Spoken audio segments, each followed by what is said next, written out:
Bird flu వ్యాధి కలకలం రేపుతోంది. నర్సరావుపేటకు చెందిన 2 ఏళ్ల చిన్నారి బర్డ్ ఫ్లూతో మృతి చెందడంతో వైద్య ఆరోగ్య శాఖ అధికారులు అప్రమత్తమయ్యారు. ఈ నెల 16న మంగళగిరి ఎయిమ్స్ లో చికిత్స పొందుతూ బర్డ్ ఫ్లూ వ్యాధితో చిన్నారి మృతి చెందింది. ఈ నేపథ్యంలో విచారణ నిమిత్తం నర్సరావుపేటలో జిల్లా వైద్య బృందం అధికారులు పర్యటించారు. మృతి చెందిన చిన్నారి కుటుంబ సభ్యులు చుట్టుపక్కల వారి రక్త నమూనాలు సేకరించారు. పాప అనారోగ్యానికి లోను కాకముందు పాపకు పచ్చి చికెన్ ముక్క పెట్టినట్లు వెల్లడించారు. చిన్నారి మృతి నేపథ్యంలో కుటుంబ సభ్యుల రక్త నమూనాల సేకరణ విషయాన్ని ధృవీకరించారు.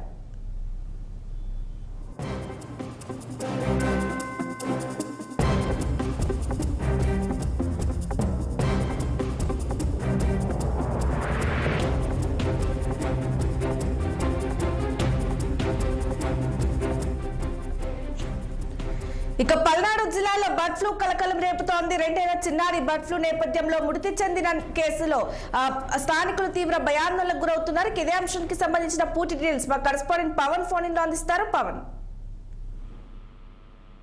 గుడ్ మార్నింగ్ నవ్య. ఏదైతే పల్నాడు జిల్లాలో బర్డ్ ఫ్లూ అయితే మాత్రం ప్రస్తుతం ఒక కలకలం సృష్టిస్తా ఉంది.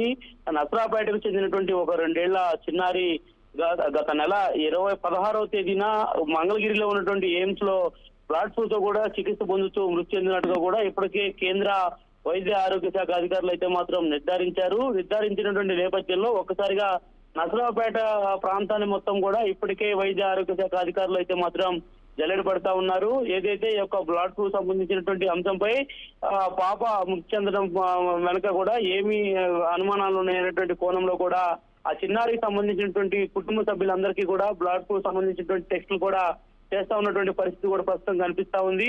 ఏదైతే ఇప్పుడు విచారణకు సంబంధించినటువంటి అంశంపై కూడా జిల్లా వైద్య ఆరోగ్య శాఖ బృందం అంతా నసరాపేటలోనే మకాం వేసి మృతి చెందినటువంటి చిన్నారి కుటుంబ సభ్యులతో పాటు చుట్టుపక్కల ఉన్నటువంటి వారి నమూనాలు కూడా ఇప్పటికే వైద్య బృందం అయితే మాత్రం సేకరిస్తా ఉంది.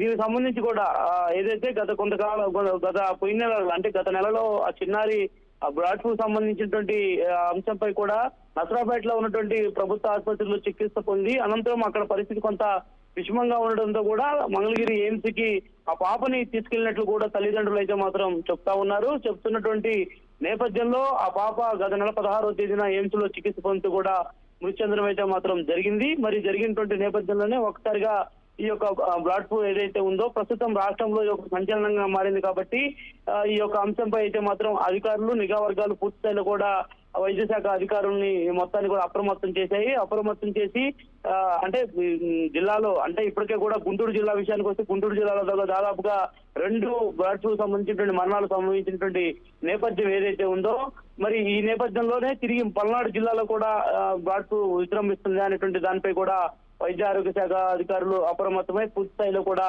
చిన్నారికి సంబంధించినటువంటి కుటుంబ సభ్యులనే కాకుండా చుట్టుపక్కల ఉన్నటువంటి వారందరికీ కూడా ద్వారా కూడా రక్త నమూనాలు సేకరిస్తున్నటువంటి పరిస్థితి మాత్రం కనిపిస్తా ఉంది. మరి ఈ నేపథ్యంలో ఇప్పటికే వైద్య ఆరోగ్య శాఖ అధికారులు మొత్తం కూడా నసరాపేటలోనే ప్రస్తుతం ఉన్నారు.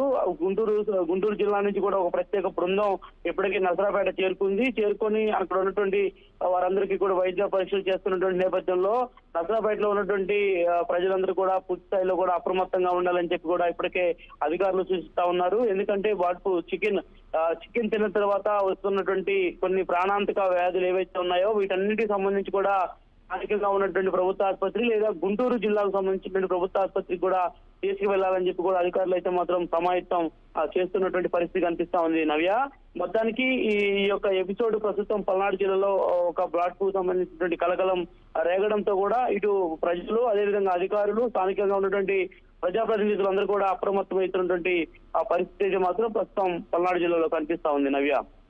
Right Pavan, thank you.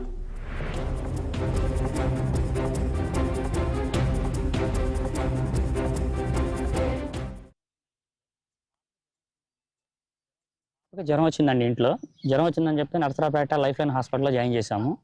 First రోజు బాగానే ఉంది, సెకండ్ డే కొంచెం బాగాలేదన్నారు. మాకు ఈ హాస్పిటల్ మీద నమ్మకం లేక విజయవాడలోని సెంట్రల్ గవర్నమెంట్ ఎయిమ్స్ హాస్పిటల్కి తీసుకెళ్ళాము. ఎయిమ్స్ హాస్పిటల్లో పాపని జాయిన్ చేశాము. పాపని జాయిన్ చేసిన తర్వాత ఫస్ట్ బాగానే ఉంది.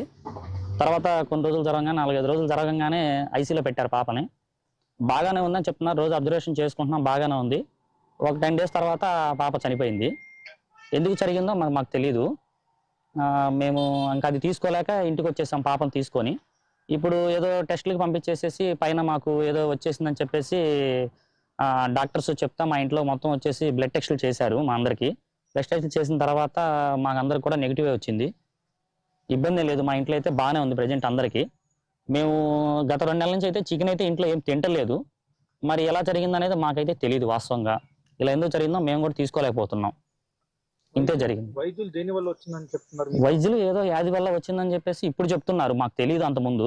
అప్పుడైతే పాప మామూలుగా నార్మల్గా చనిపోయింది అనుకున్నాము మేమైతే. ఇలా జరిగిందని ఇప్పుడు మాత్రమే తెలిసింది, అప్పుడైతే మాకు తెలియదు ఏమి. ఇప్పుడు తెలుసుకొని మరి చెప్తున్నాం మేమైతే ఇలా ఎందుకు జరిగిందని మాకు తెలియదు వాస్తవంగా.